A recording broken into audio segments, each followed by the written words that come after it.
So joining me now at the desk is the Assistant Minister for Indigenous Australians, Malarndirri McCarthy. Thank you for your time. Good morning, Andrew. Good morning to your viewers. What did you mean by how traumatised people were from that 2007 intervention? Well, if we revisit 2007, when the Army in particular went into Mutitjulu, there were reports then of families running to the hills in memory of fears of children being removed. This was a very real fact at the time. There was no awareness of why this was occurring, why soldiers were coming in, why the Army was coming in. And when we move forward to 15 years later, the piece of legislation that just seemed to drift out of the consciousness of the country and the Parliament was the Stronger Futures legislation, which was added on from the end to intervention. And yes, I know that was carried on by federal Labor, but irrespective of who the governments were, the impact on the First Nations people still remained. A lot of First Nations people never quite understood why it was the intervention occurred in the manner that it did. Do you think the intervention was a good or bad thing in the end?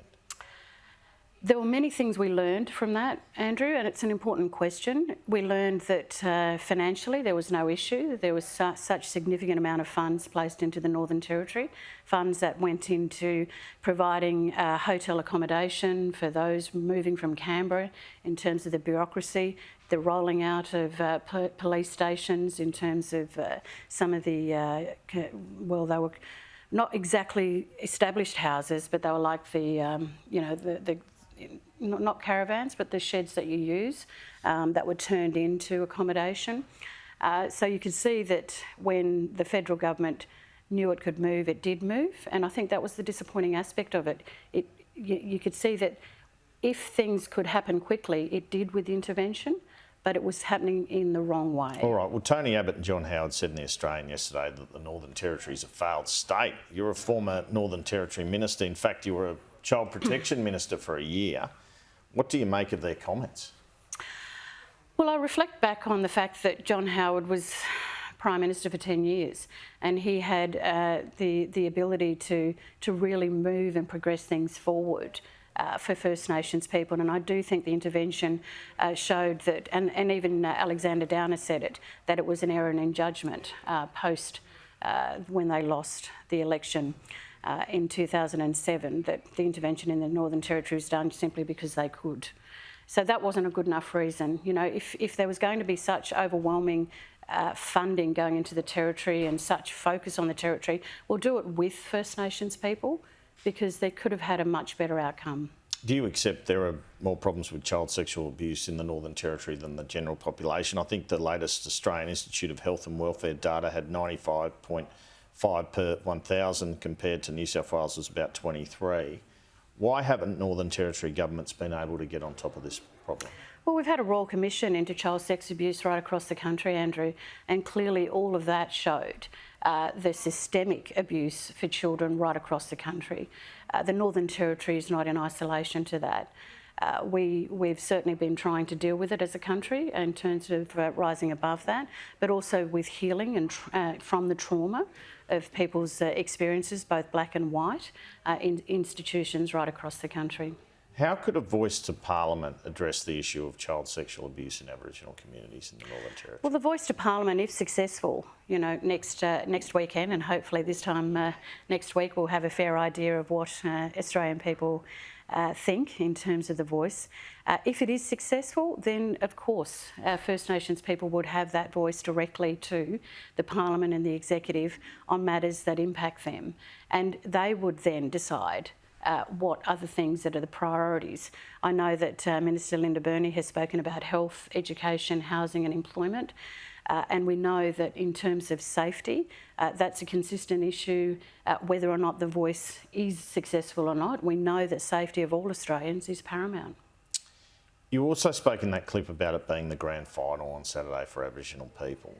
But if you end up losing, like Brisbane, in both codes this year, what does the next season look like? Because it looks to me like there is no next season. Well, it's like any grand final, isn't it?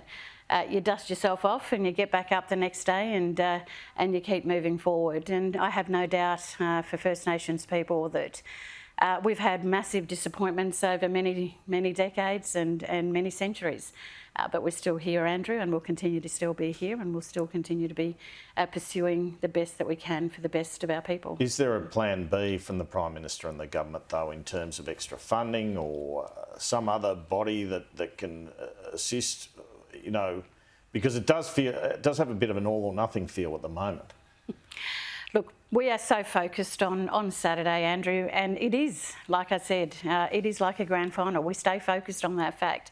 And, you know, I am still very, very quietly confident that we can get this over the line. I do believe, from all that I've seen on the ground as I've travelled across Australia, in particular with the voting right across the Northern Territory, and I thank those remote and regional areas for their support.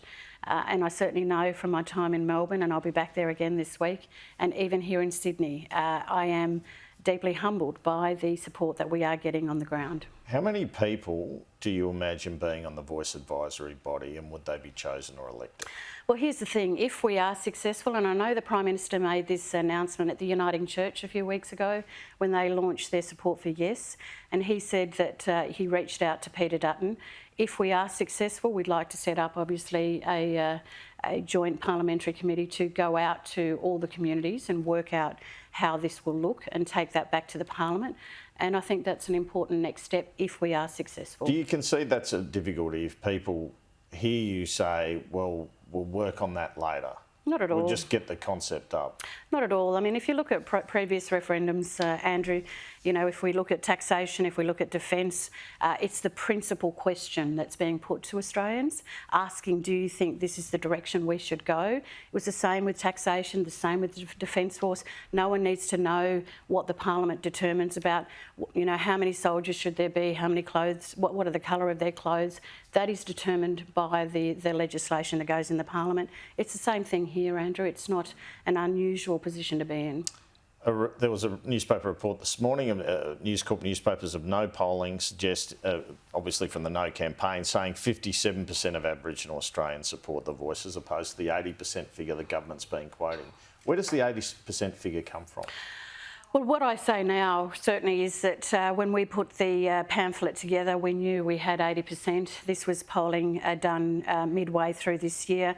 And as I've travelled across the country now, I've had overwhelming support amongst First Nations people, both across the Northern Territory and certainly in Victoria and New South Wales. We have organisations like the Indigenous Doctors Association, we have NACCHO, we certainly have Central Land Council with over 90 of its delegates and all its constituencies supporting, the land councils largely across Australia who are supportive. So we know that there is that large amount of support. What do you make of the controversy over Ray Martin's comments?